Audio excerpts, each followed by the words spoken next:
वाशी येथे आधुनिक सुविधांनी सुसज्ज जैन समाजाचे कम्युनिटी सेंटर भिक्षू महाश्रमण फाउंडेशनने वाशी नवी मुंबई येथे सामाजिक कार्यासाठी आधुनिक सुविधा असलेले कम्युनिटी सेंटर तयार केले आहे, ज्यामध्ये समाजाशी निगडित अनेक संतांचे पुतळे बदलण्यात आले असून संतांच्या कलाकृतीही भिंतीवर लावण्यात आल्या आहेत। या केंद्रात तेरापंथ समाजाचे सर्व कार्यक्रम एकाच छताखाली आयोजित केले जातील। भिक्षू महाश्रमण फाउंडेशनच्या माध्यमातून शहरात सामाजिक, धार्मिक व आध्यात्मिक उपक्रम राबवण्यात आले आहेत। तेरापंथचे पहिले आचार्य श्री भिक्षू आणि सध्याचे महान आचार्य श्री महाश्रमणजी यांच्या नावावरून या प्रतिष्ठानाचे नाव देण्यात आले आहे।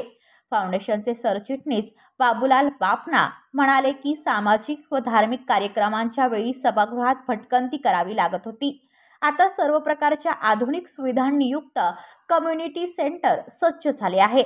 चातुर्मास काळात संत महात्मे येथील तरुणांना धर्माची माहिती देणार आहेत, जेणेकरून तरुण पिढीला अध्यात्माचे संस्कार करता येतील।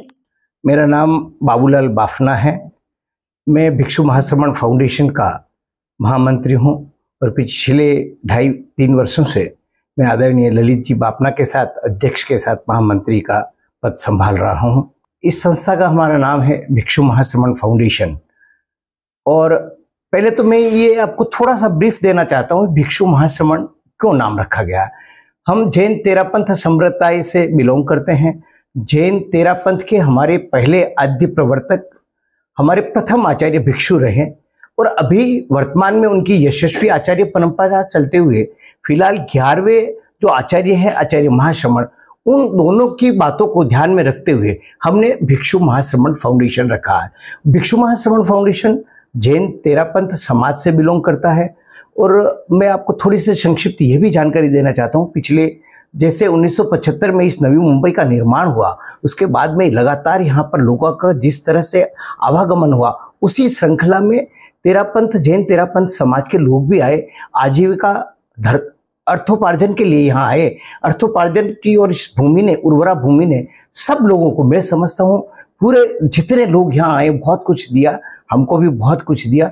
परिवार क्रमशः बढ़ते गए, परिवारों की संख्या बढ़ती गई। यूँ तो हमारे कम्युनिटी हॉल पहले है, सामुदायिक भवन, लेकिन वो जो जो संख्या बढ़ती गई त्यों तो हमें लगा ये कम होता जा रहा है। और उन पिछले जो भवन है उसमें हमारी युवा पीढ़ी हमसे जुड़ नहीं पा रही थी और हम चाह के भी कुछ अच्छी गतिविधियों को अंजाम नहीं दे पा रहे थे। इसके लिए इसकी हमें आवश्यकता पड़ी और हमने इसका निर्माण किया। यहाँ पर क्या क्या फैसिलिटी है, कितने फ्लोर की बिल्डिंग है, क्या क्या इंतजाम है?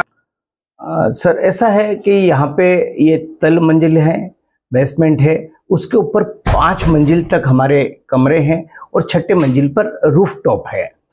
बेसिकली हमने 40 रूम बनाए, 3 बैंक्वेट हॉल बनाए। बैंक्वेट हॉल का नाम नहीं दूंगा, लेकिन बल्कि उनको ऐसा हॉल बनाया है जो हमारे बच्चों के काम आ सके। मूलतः शिक्षा के मूल उद्देश्य से प्रेरित होकर हमने ये काम किया है। क्योंकि हमारे बच्चे बहुत ऑल ओवर इंडिया में, हमारे करीब 4 लाख की पॉपुलेशन है, दूर सुदूर गांवों से जब यहाँ आते हैं मुंबई में उच्च शिक्षा के लिए, तो उन्हें शायद जगह का बहुत अभाव रहता है और वो अपने आप के उसमें पूरा नहीं कर पाते। तो हम लोगों ने ये सोचा क्यों ना जब हमारे बच्चे यहाँ आए तो हम उनको एक अच्छी शिक्षा के लिए एक अच्छा वातावरण दें। और यहाँ पर उसी को ध्यान में रखते हुए हमने 36 रूम बनाए हैं, 3 बैंक्वेट हॉल है, सब में टॉयलेट बाथरूम की सारी आधुनिक सुविधाओं से युक्त है और कहीं उसको यहाँ आके घर जैसा अपनत्व का महसूस हो, इस बात का भी हमने बहुत विशेष ध्यान रखा है। कई हाल ऐसे हैं जो देखने के लिए मिले हैं कि वेडिंग सर ऐसा है, हम जैन लोग हैं, हमारा एक चातुर्मास हुआ करता है, आप जिसके बारे में सबको जानकारी है। 4 महीने हमारे साधु साध्वी एक स्थान पर रहकर धर्म की आध्यात्मिक प्रेरणा देते हैं और उसको उद्देश्य में रखते हुए हमारे यहाँ लगभग 1000 लोग हैं, तो 1000 लोगों को बैठने के उद्देश्य 4 महीने यहाँ चातुर्मास होगा। संत महात्मा यहाँ पधारेंगे, विराजेंगे और उनके लगातार प्रवचनों से समाज को नई दिशा देते हैं। और विशेषकर हमने जो आज की युवा पीढ़ी संस्कृति और संस्कारों से दूर होती जा रही है, उसका हमने बहुत विशेष ध्यान रखा है। उनको हमारे नजदीक लाने के लिए हमने इन कार्यक्रम की भविष्य की रूपरेखा अच्छे से तैयार हो, इसका भी हमने बहुत विशेष ध्यान रखा है। और आजकल महिलाओं का सशक्तिकरण का भी बड़ा काम चल रहा है, तो क्यों नहीं हमारी महिलाओं को, हमारी बालिकाओं को, कन्याओं को हम अच्छी शिक्षा दें, कहीं एकेडमिक शिक्षा के साथ साथ वो भटक ना जाए, मूल संस्कृति और संस्कारों से भटक नहीं जाए, इसलिए भी हमने उनका विशेष ध्यान रखा है सर।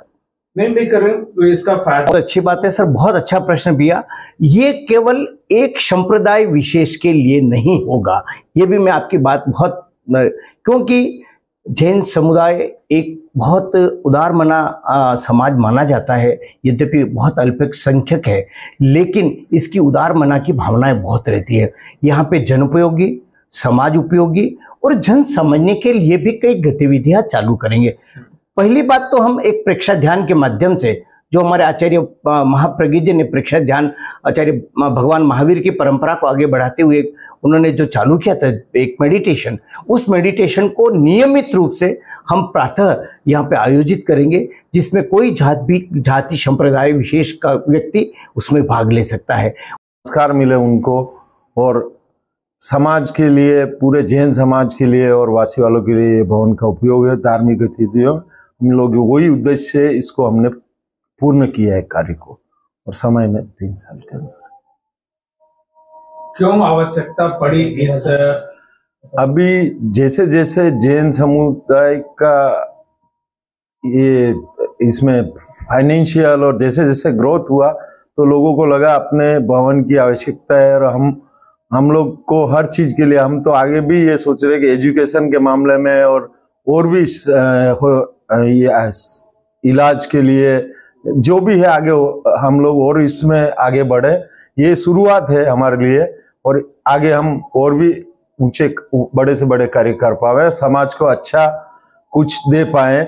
हमको ये नई मुंबई ने बहुत कुछ ग्रोथ दिया है, तो रिटर्न हम उसके लिए समाज को और क्या दे पाए, उसके लिए हम कोशिश करेंगे। और आगे भविष्य में और भी हमारे पास ऐसी अपॉर्चुनिटी मिली तो हम और भी करते रहेंगे। लोगों का सहयोग पूरा मिला है, आगे भी मिलता रहेगा। वो बोल रहे हैं और प्रोजेक्ट लाओ, आप कोई भी स्कूल का, कॉलेज का, हॉस्पिटल का, जो भी लाओगे, तन मन धन से सब लोग तैयार है। मैं सभी को धन्यवाद देता हूँ, वासी वालों को, जो मेरे साथ हमेशा खड़े रहे और हर तरह से मेरे को सपोर्ट किया, उसके लिए। ब्युरो रिपोर्ट वाशी, पनवेल वार्ता न्यूज। आपल्या परिसरातील बातम्या आमच्यापर्यंत पोहोचवण्यासाठी स्क्रीनवर दिलेल्या क्रमांकावर संपर्क साधू शकता। दूरध्वनी क्रमांक 8652414343।